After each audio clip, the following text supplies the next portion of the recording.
ஈரேழு ஜென்மங்கள் எடுத்தாலும் உனை சேருவேன்.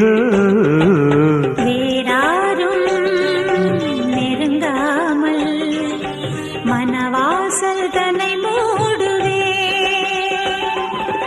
உருவானது நல்ல சிவரஞ்சனி, உனக்காகத்தான் இந்த கீதாஞ்சலி.